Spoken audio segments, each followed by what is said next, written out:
Hi viewers, எல்லாருக்கும் வணக்கம். இன்றைக்கி நம்ம இந்த ஷார்ட்டில் நான் எனக்கு தோன்ற ஒரு விஷயத்தை தான் ஷேர் பண்ண போகிறேன்.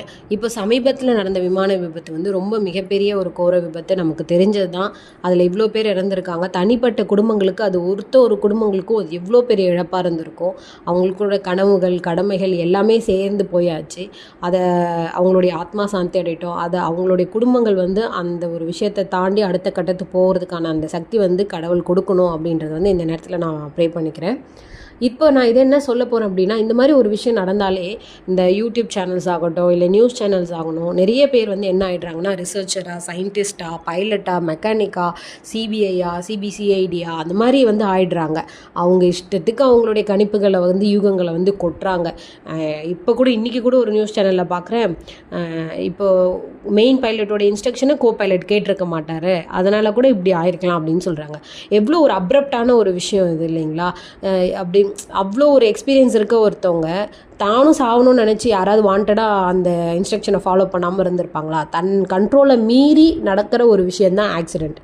அது எந்த ஒரு வாகனமாக இருந்தாலும் அப்படிப்பட்ட ஒரு விஷயந்தான் இப்போ நடந்திருக்குமே தவிர, வாண்டடாக யாருமே போயிட்டு ஒன்றும் பண்ணியிருக்க மாட்டாங்க. அதை கேட்கும்போது எனக்கே கடுப்பாகுது.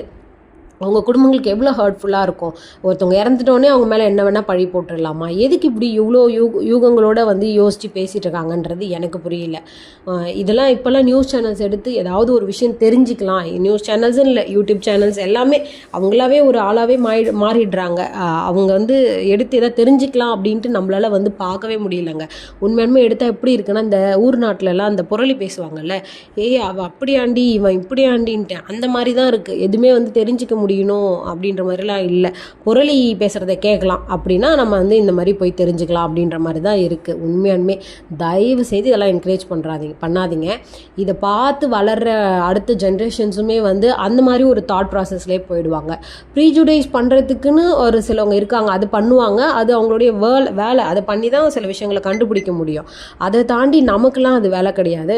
ஜென்ரலான ஒரு லைஃப்பில் அதை நம்ம எப்பயுமே இம்ப்ளிமெண்ட் பண்ணக்கூடாது.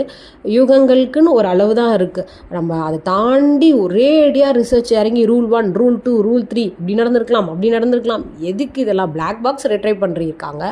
அதில் என்ன நடந்திருக்குன்றது நமக்கு தெரிய போகுது. ஓரளவு பேசலாம். ஒரேடியாக பேசி இருக்கிறவங்களுடைய பீஸையும் குறைச்சி நியூஸை எடுத்தாலே கடுப்பாகுதுங்க. எதுவுமே உண்மையானுமே எதை யோசித்து தான் போடுறாங்க அப்படின்றதே தெரியல. யூடியூப் சேனல்ஸ் தான் அப்படின்னு பார்த்தோன்னா நியூஸ் சேனல்ஸும் அப்படி தான் இருக்குது. ஸோ என்னுடைய ரெக்வஸ்ட், இந்த மாதிரி ஒரு விஷயத்தை என்கரேஜ் பண்ணாதீங்க. நீங்களும் அந்த மாதிரி மாறிடாதீங்க. அந்த தாட் ப்ராசஸ் உள்ளே போயிடாதீங்க. அது நல்லது கிடையாது. நீங்கள் அப்புறம் எப்படி ஃபீல் பண்ணுறீங்க?